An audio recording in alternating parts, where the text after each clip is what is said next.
क्या आपने कभी ध्यान दिया है, एक छोटा व्यापारी जिसकी सिर्फ एक दुकान होती है और उसके ट्रांजैक्शंस बहुत कम होते हैं, फिर भी वो अपने हिसाब किताब को लेकर परेशान रहता है। दूसरी ओर एक बड़ा बिजनेसमैन होता है, एक एमएनसी होती है जिसके अंदर रोजाना के बहुत ज्यादा लेन देन होते हैं।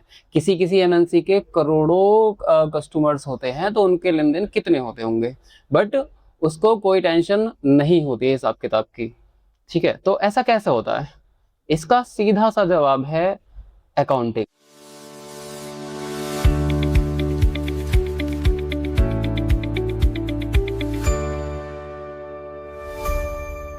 अकाउंटिंग का मतलब होता है ट्रांजैक्शन को लिखना, ट्रांजैक्शन को समझना, ट्रांजैक्शन को पहचानना। ठीक है, अकाउंटिंग का मतलब ये होता है। और यहाँ पे लिखना सिर्फ लिखना नहीं होता है, यहाँ पे दर्ज करना होता है लिखने का मतलब। यहाँ हम राइट का यूज नहीं करते, यहाँ हम यूज करते हैं रिकॉर्ड करने का। आप ट्रांजैक्शन लिखोगे और उसको संभाल कर रखोगे, इसलिए इसको हम लिखते नहीं हैं, इसको हम करते हैं दर्ज। उसको अलग अलग ग्रुप्स में वर्गीकृत करते हैं, क्लासिफाई करते हैं उसको, ताकि मुझे आसानी से मेरा ट्रांजैक्शन मिल जाए। फॉर एग्जाम्पल कि जितने मेरे सप्लायर्स हैं उनसे मेरा जो लेन देन है वो अलग, जितने मेरे कस्टमर्स हैं उनसे जो लेन देन है वो अलग, जितना मेरा लेन देन बैंक के साथ है वो अलग। तो जब मैं ऐसे क्लासिफिकेशन कर दूंगा तो मैं आसानी से उसको जरूरत पड़ने पर ढूंढ पाऊंगा। ठीक है, विश्लेषण करना मतलब जांचना।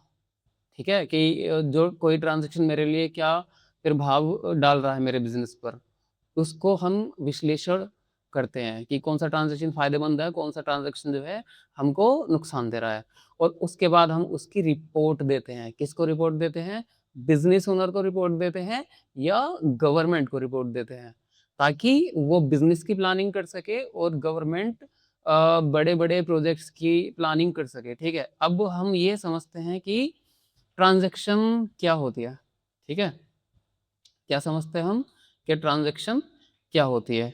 तो देखो, ट्रांजैक्शन का मतलब होता है लेन देन। बिजनेस में पैसों के बदले किसी माल का लेना या देना, खरीदना या बेचना, या किसी सेवा का लेना या किसी सेवा को देना। ठीक है, किसके बदले में? पैसे के बदले में। तो अकाउंटिंग में हम हमेशा पैसों के बदले ही चीजें रखते हैं।